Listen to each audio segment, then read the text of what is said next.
ನಿಯಮ ಇದೆ. ಏನಾರ ಕಾರ್ಯಕ್ರಮ ಮಾಡಿದ್ರು ಅಂಜುಮಂದವ್ರು ಮಾಡಲಿ, ಹಿಂದೂ ಮಹಾಸಭಾ ಮಾಡಲಿ, ಯಾರು ಮಾಡಿದ್ರು ಅದಕ್ಕೆ ಪರ್ಮಿಷನ್ ತೊಗೋತಾರೆ. ಪೊಲೀಸ್ ಪರ್ಮಿಷನ್ ತೊಗೋತಾರು, ಕಾರ್ಪೊರೇಷನ್ ಪರ್ಮಿಷನ್ ತೊಗೋತಾರು.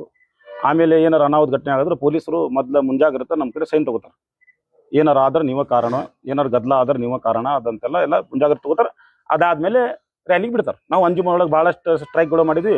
ಆ ಸ್ಟ್ರೈಕ್ ಗೇಟ್ ಹೊರಗೆ ಬರೋಕಿನ ಮೊದಲು ನಮ್ಮ ಕಡೆ ಸೈನ್ ತೊಗೋತಾರೆ. ಏನಾರು ಯಾರು ಕೂಗಂಗಿಲ್ಲ, ಯಾರ ದ್ವೇಷದ ಮಾತಾಡೋಂಗಿಲ್ಲ, ಯಾರ ಸ್ಲೋಗನ್ನು ಯಾರ ಸಮಾಜ ಧಕ್ಕೆ ಆಗಲಾರ್ದಾಗ ಮಾಡೋಂಗಿಲ್ಲ ಅಂತ ನಮ್ಮ ಕಡೆ ಬರ್ಸ್ಕೊಂಡು ಸೈನ್ ಮಾಡ್ಕೊಂಡು ನಮ್ಗೆ ರ್ಯಾಲಿ ಬಿಡ್ತಾರೆ. ಈಗ 7ನೇ ತಾರೀಕು ನಾವು ಇಲೆಕ್ಷನ್ 9 ತಾರೀಕು ಐತಿ. ಇದು ಗದ್ದಲ ಇದು ಮಾಡಬೇಡ್ದಂತೂ ಸುಮ್ಮನೆ ಕುಂತಿದ್ವಿ. ಪೊಲೀಸರು ಸುವಮೋಟೋ ಕೇಸ್ ಮಾಡ್ತಾರಂತ ನಾವು ಬಿಟ್ಟಿದ್ವಿ. 7ನೇ ತಾರೀಕು ಯಾರೋ ಕಾರ್ಟೂನ್ ಸುಳೆ ಮಗ ಏನು ಸುಳೆ ನಮಗೆ ಹೆಸರು ನಂಬರ್ ಬರೋಂಗಿಲ್ಲ. ಅದು ಏನೋ ಹೆಸರು ಒಂದು ಸುಳೆ ಮಗ, ಸುಳೆ ಮಗ, ಸುಳೆ ಏನೋ ಅದಲ್ಲ. ಅವ ಕಾರ್ಟೂನ್ ಬಂದು ಬರೀ ಸುಳ್ಳು ಹೇಳ್ತಾನಂತ. ಸುಳ್ಳು ಹೇಳುವ ಸುಳ್ಳೆ ಮಗ ಅವ ಬಂದು ಇಲ್ಲಿ ಯಾವ್ದಾರ ಸಮಾಜಿಗೆ ಏನಾರು ಪ್ಯಾಟ್ಯಾಗ ಕಾರ್ಪೊರೇಷನ್ದವರು ಪರ್ಮಿಷನ್ ಹೆಂಗೆ ಕೊಡ್ರು, ಸಾರ್ವಜನಿಕ ಸ್ಥಳ ಒಳಗೆ ಇಂಥವ್ರಿಗೆ ಪರ್ಮಿಷನ್ ಕೊಡ್ತಾರೆ. ಒಂದು ಕಾಯಿಪಲ್ಯ ಮುಂದೆ ಹಚ್ಚಿದ್ರೆ ಟ್ರಾಫಿಕ್ ಜಾಮ್ ಆಕೈತಿ, ಸಾರ್ವಜನಿಕ ತೊಂದರೆ ಆಕೈತೆ ಅಂತ ದುಡಿಯೋಂಗ ಹಿಂದೆ ಹಾಕ್ತಾರೆ. ಲಾಟಿಲಿ ಹೊಡಕ್ಕೆ ಹಾಕ್ತಾರೆ. 2 ತಾಸು ಸುಭಾಷ್ ರೋಡ್ ಬಂದ್ ಮಾಡಿಸಿ ಪೊಲೀಸರೆಲ್ಲ ನಿಂತು ಒಂದು ಸಮಾಜಕ್ಕೆ ಭಯಕತ್ತಾನ. ಎಲ್ಲರೂ ನಕ್ಕೊಂಡು ನಿಂದ್ರುದು.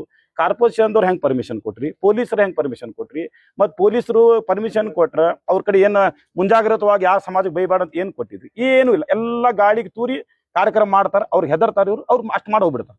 ಆಮೇಲೆ ನಮ್ಗೆ ಏನಂದ್ರೆ ಯಾರು ಮೌಲಾನ ಒಬ್ಬ ಯಾರು ಬರತ್ತ ಯಾವ್ದು ಏನಂದ್ರೆ ಫಸ್ಟ್ ನಮ್ಗೆ ನೋಟಿಸ್ ಬರ್ತೈತಿ. ಅವ ಯಾರಿಗೂ ಬೈಯೋಂಗಿಲ್ಲ, ಅವ್ನ ರೆಕಾರ್ಡಿಂಗ್ ಇರಬೇಕು, ಯಾರು ಬಂದ್ರೆ ಅರೆಸ್ಟ್ ಮಾಡ್ತಾನೆ. ಫಸ್ಟ್ ಮುಂಜಾಗ್ರತೆ ಬರೀ ನಮ್ದ ಸಮಾಜಕ್ಕೆ ಮುಂಜಾಗ್ರತೆ ಕ್ರಮಗಳು ಅದಾವು, ಏನು ಬೇರೆ ಇದಕ್ಕೆಲ್ಲ ಅದಾವ ಅಂತ ನಾ ಕೇಳಿ ಬರ್ತೀನಿ. ಇದು ವಿದ್ಯಾಕಾಶಿ ಇದೆ. ಎಲ್ಲರೂ ಸಹಜವಾಗಿ ಎಲ್ಲರೂ ಆರಾಮಿದ್ದೀವಿ. ಹುಬ್ಳಿ ಈಗ ಏನು ಗೊತ್ತಿಲ್ಲ, ಎಲ್ಲ ಗೊತ್ತಿಲ್ಲ. ಆದ್ರೆ ಇಲ್ಲಿ ಲಕ್ಷಗಟ್ಟಲೆ ಹುಡುಗರು ಅವ್ರು ತಮ್ಮ ಭವಿಷ್ಯ ರಚನೆ ಮಾಡಕ್ಕೆ ಬರ್ತಾರೆ.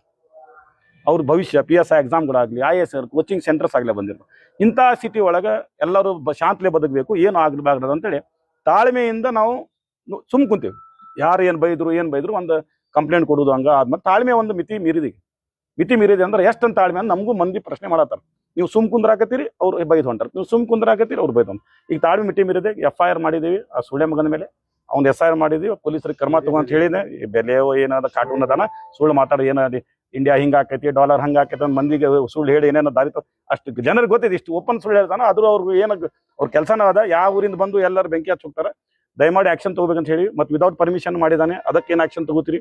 ಪೊಲೀಸ್ ಪರ್ಮಿಷನ್ ಇಲ್ಲ, ಸಾರ್ವಜನಿಕ ಇದ್ರಾಗ ಮಾಡೋದು ಇದಿಲ್ಲ, ಹಾಲ್ ಇಲ್ಲ, ಓಪನ್ ಇದಾಗ ಬ್ಯಾಟಾಗಿ ನಿಂತು ಹಿಂದೂ ಮುಸ್ಲಿಂ ಎಲ್ಲರೂ ಕೂಡ ದಂಧೆ ಮಾಡುವ ಸ್ಥಳ ಒಳಗೆ ಬಂದು ನಾಳೆ ಒಬ್ಬ ಯಾರು ಕಲ್ಲು ಹೊಡೆದ, ಏನಾರ ಸಿಟಿಗೆ ಏನು ಮಾಡಿದ ಅಂದ್ರೆ ಆ ಚಿತ್ರ ಅಂತ ಹೇಳಿ ಒಬ್ಬಕ್ಕೆ ಏನೋ ಮಾಡಿ ಹೋಗಿ ನವಲ್ಗುಂದೊಳಗೆ ಕೊಲೆ ಮಾಡಿ ಹೋಗ್ಬಿಟ್ಲ. ಇಷ್ಟು ಮಾಡಿ ಹೋಗ್ಬಿಡ್ತಾರೆ. ಇಲ್ಲ ನಾಳೆ ಏನಾರ ಆದ್ರೆ ಅನಾಹುತ ಆದ್ರೆ ಯಾರು ಹೊಣೆ? ಪೊಲೀಸರು.